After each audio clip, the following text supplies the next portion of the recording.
Welcome again बच्चों, lecture 4। और आपको प्ले लिस्ट में ना ईज़िली आपको मिल जाएगा वहाँ पर कि लेक्चर कौन सा चल रहा है, ठीक है ना। तो लेक्चर 4 में उसी कंटिन्यू करेंगे आगे, और वहाँ पर हम देखेंगे पहले वॉल्यूम। देखिए वॉल्यूम सबको पता है, volume is a occupy space, occupy space, किसी भी मैटर का जो स्पेस लेना यानी जगह घेरना, दैट इज़ अ वॉल्यूम। और वॉल्यूम लैब में जल्दी क्या करते हैं हम, हमारे पास कुछ इंस्ट्रूमेंट होते हैं, जैसे आपका होता है ग्रेजुएटेड सिलेंडर होता है, मतलब उस पर मार्क्स लगे होते हैं कुछ इस तरीके से। अगर आपने लैब में देखा हो, नहीं देखा है तो इंट्रोड्यूस होंगे आपने स्कूल में, वहाँ पर देखिएगा। तो इस प्रकार के जो है ना हर बार वेसल्स होते हैं, यहाँ पे इस तरीके से निशान लगे होते हैं। तो this is a graduated measuring cylinder बोलते हैं इसको, वैसे मेजरिंग सिलेंडर। तो बेसिकली इनसे करते क्या हैं, बेसिकली इनसे करते ये हैं,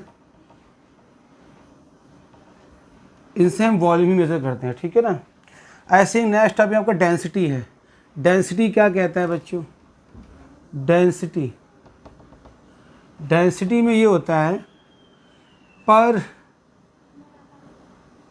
डेंसिटी क्या है, मास है। डेंसिटी क्या है, एक प्रकार का मास है, वेट है, वो भी per unit volume, per unit volume. कहने का मतलब ये है, सपोज आपने 1 लीटर आपने पेट्रोल डलाया अपनी बाइक में, 1 लीटर पेट्रोल, तो 1 लीटर का जो मास होगा that is called density, that is called density, ठीक है। इसको थोड़ा सा प्रैक्टिस समझिए। तो इसका मतलब क्वांटिटी से नहीं होता, ठीक है, मतलब उस पर बेस नहीं है। जैसे मान लीजिए मेरे कहने का मतलब कोई आपका मैटर है और उसमें जो पार्टिकल्स हैं बहुत ही क्लोज पैक हैं, बहुत ज़्यादा ही क्लोज पैक हैं, लाइक दिस, राइट। और इसी सेम सामने से ऐसा लग रहा है कि ये सेम साइज़ के हैं, बिल्कुल हैं, लेकिन इसमें जो पार्टिकल पैक हैं वो थोड़ा लूजली पैक हैं। कहने का मतलब ये है, इसको हम एक यूनिट माने तो एक यूनिट में पार्टिकल काफ़ी ज़्यादा आएगी, एक यूनिट में पार्टिकल की संख्या काफ़ी ज़्यादा आएगी कंपेयर टू, ये भी सेम यूनिट है बट इसमें नंबर ऑफ पार्टिकल ज़्यादा क्लोज पैक है, तो इसकी डेंसिटी हाई होगी। तो ये हाई डेंसिटी वाला है। और हाँ, एक बात मैं क्लियर कर दूँ, डेंसिटी किसी भी अगर मैटर की बताई जा रही है आपको, तो वो किसी न किसी टेम्परेचर पे ज़रूर होगी, क्योंकि टेम्परेचर पे डेंसिटी सीधा डिपेंड करती है। हाई डेंसिटी और ये हो गया आपका लो डेंसिटी। जितनी ठोस, जितनी सॉलिड मेटल से उनकी डेंसिटी हाई होती है। और प्रैक्टिकली आपका क्या मतलब है डेंसिटी का, कि भाई पर यूनिट वॉल्यूम में कितना वेट है, तो काउंटेड बाय डेंसिटी। इसके बाद एक छोटा टॉपिक है टेम्परेचर। देखिए टेम्परेचर 3 तरीके से बच्चों मेज़र होता है, एक होता है केल्विन में, एक होता है डिग्री सेल्सियस में, और एक होता है फ़ारेनहाइट में, ठीक है ना। आप ये तीनों के बारे में सुना होगा। डेंसिटी की बात करेंगे हम लोग,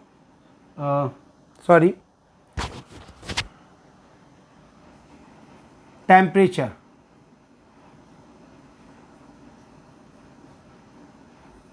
टेम्परेचर 3 तरीके से बच्चों मेज़र होता है। मैंने बताया आपको, एक फ़ारेनहाइट डिग्री में, और एक डिग्री सेल्सियस में, और एक केल्विन में। जितनी भी साइंटिफिक कैलकुलेशन होती है वो केल्विन में होती है, केल्विन, ठीक है। हमारे यहाँ डिग्री सेल्सियस में टेम्परेचर चलता है, और फ़ारेनहाइट में भी जो क्लिनिकल थर्मामीटर होता है उसमें फीवर वगैरह फ़ारेनहाइट मेजर होता है, हालांकि डिग्री सेल्सियस में ही होता है, दोनों में होता है। तो इनमें आपस में रिलेशन है, आप उससे कन्वर्ट कर सकते हैं, बुक में भी आपको दिए गए, बताता हूँ मैं आपको, ठीक है।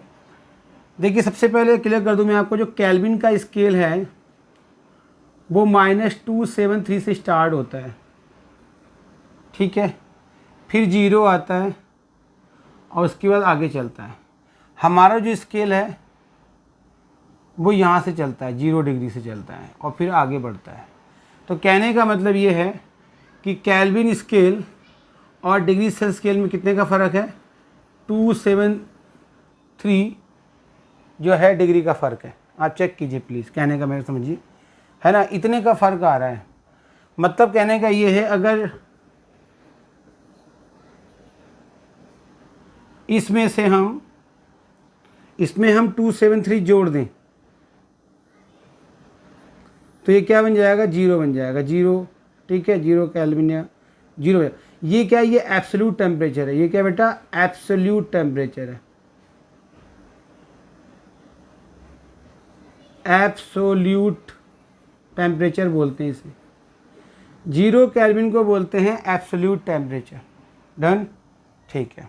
तो कहने का मतलब ये है कि अगर आपका कोई भी 0 डिग्री सेल्सियस आपका है टेम्परेचर और आपको इसे केल्विन में कन्वर्ट करना है तो क्या करना होगा, आपको 273 इसमें ऐड करना होगा। ऐड करते ही ये केल्विन में कन्वर्ट हो जाएगा, क्योंकि आप जानते हैं डिफरेंस कितने का है, डिफरेंस 273 का डिफरेंस है, यहाँ पर चेक कीजिए, ठीक है। और इसका उल्टा, अगर आपने 0 डिग्री में से 273 माइनस कर दिया तो ये उल्टा आपका क्या है, ये तो आपका क्या बन गया, केल्विन में।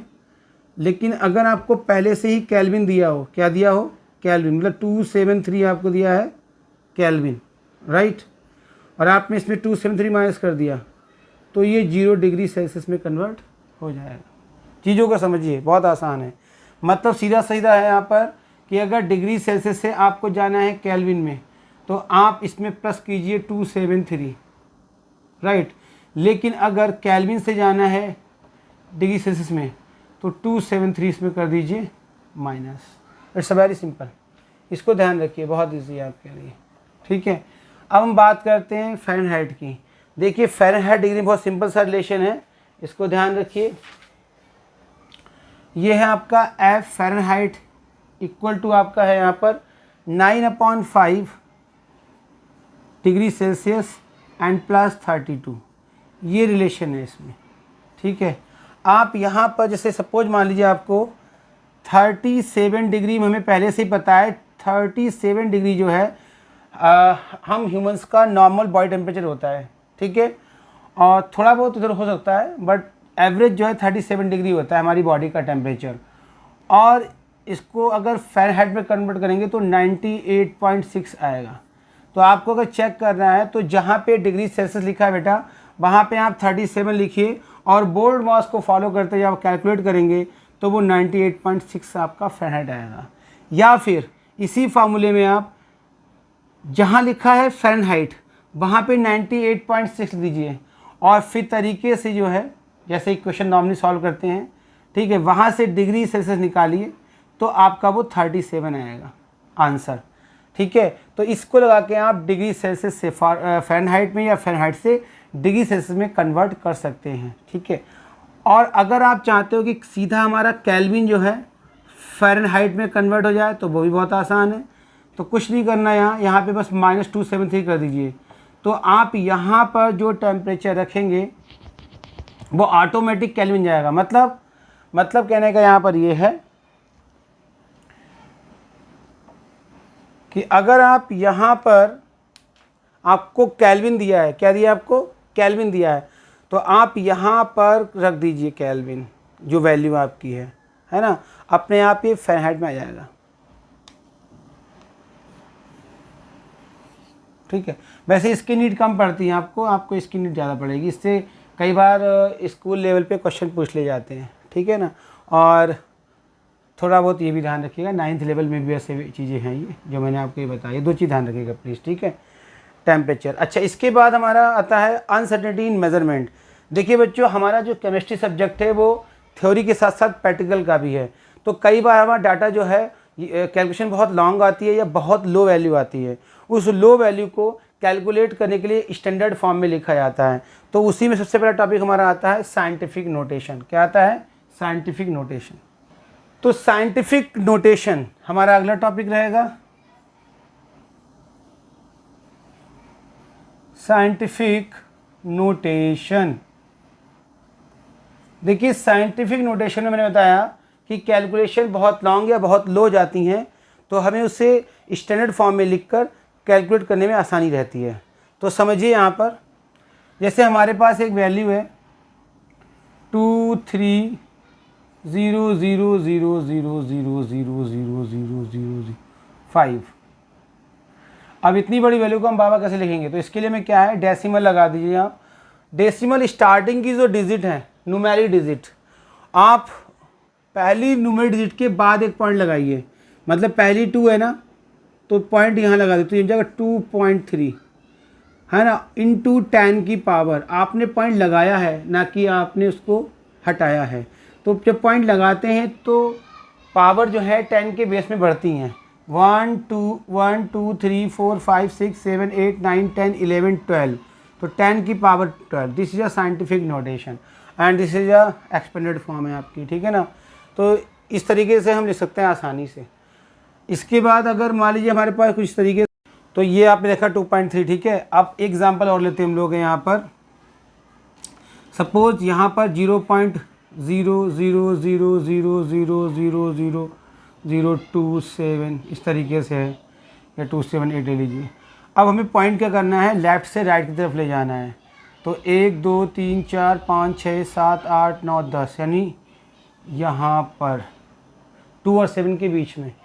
तो यहाँ पर 2.78 इंटू 10 की पावर माइनस 1 2 3 4 5 6 7 8 9 10, 10 की पावर -10।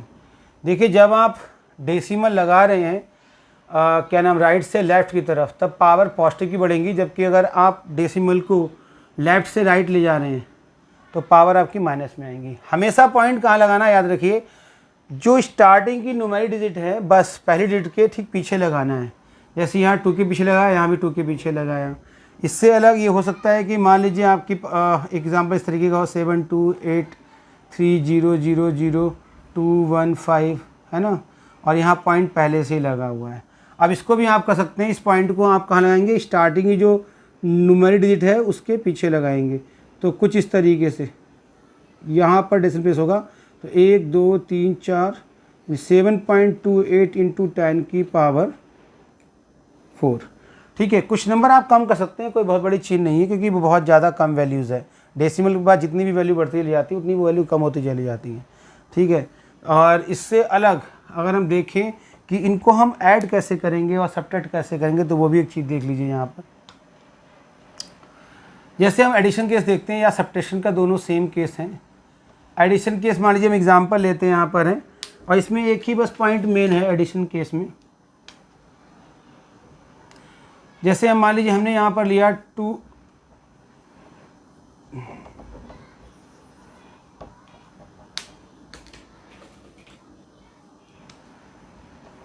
2.5 इंटू 10 की पावर हमने लिया यहाँ पर 2, और इसमें ऐड कर रहे हैं हम लोग हैं 2.5 इंटू 10 की पावर -2।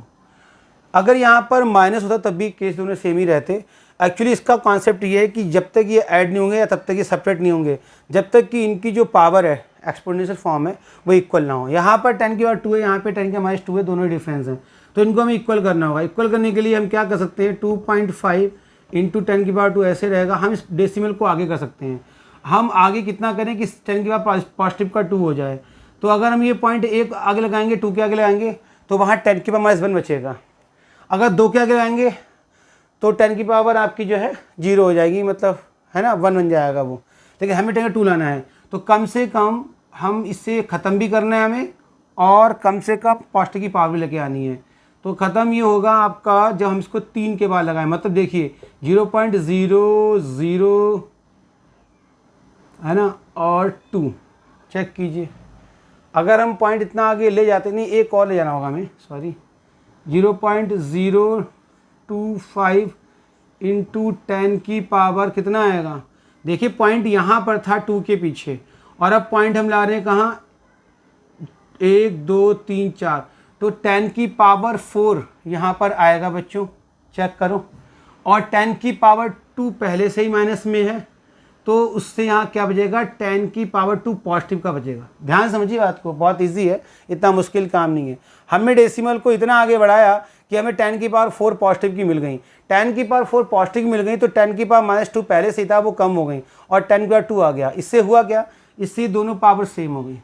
अब आप 2.5 और प्लस 0.00025 को ऐड कर सकते हो और यहाँ पे 10 की पावर 2 आपका कॉमन आ जाएगा। तो ये नॉर्मल एडिशन है, तो 2.50025 आपका आंसर आया इस तरीके से। तो कहने का मतलब सिंपल सा है, एडिशन या सब्ट्रैक्शन केस में क्या है, आपको ना ये पोटेंशियल जो आपकी एक्सपोनेंशियल फॉर्म है वो आपको इक्वल करनी पड़ेगी, ठीक है ना। अच्छा, अगर बात करें मल्टीप्लाई की तो इसमें कोई दिक्कत नहीं है। मल्टीप्लाई डिवीजन केस आप जानते हैं, डिवीजन के केस में क्या होता है, पावर माइनस हो जाती है और मल्टीप्लाई केस में पावर ऐड हो जाती हैं। फॉर एग्जांपल अगर मान लीजिए 2.5 मल्टीप्लाई 10 की पावर 2 और मल्टीप्लाई 2.5 इंटू 10 की पावर 8 कुछ भी है या माइनस का है, उससे कोई फर्क नहीं पड़ता, तो आपको होता है पावर ऐड होंगी यहाँ पर। चलो माइनस ऐड कर लेते हैं यहाँ पे। तो देखिए 2.5 प्लस 2.5 तो ऐड हो जाएगा, कोई दिक्कत वाली बात नहीं इसमें। और जहाँ पावर की बात है ये प्लस हो जाएंगे, तो 2 में जब आप माइनस का 8 प्लस करेंगे तो कितना आएगा, 10 की पावर -6 आएगा बच्चों, ठीक है। तो 5 इंटू 10 की पावर 6 पर रिजल्ट आ गया। अगर यही केस डिवाइड का होता तो ये पावर माइनस हो जाती।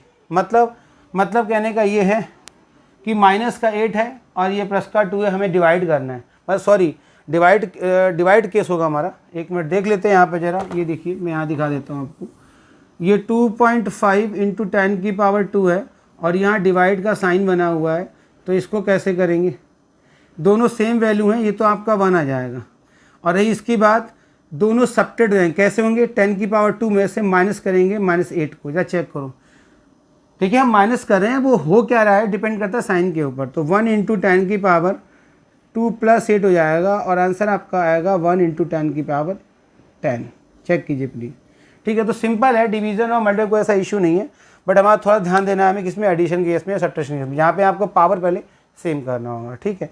तो अभी ये साइंटिफिक नोटेशन या आपका क्लियर हुआ है, ठीक है। इस तरीके से उसकी आपने कैलकुलेशन भी देख ली, ठीक है। आगे नेक्स्ट वीडियो में देखते हैं। Thank you.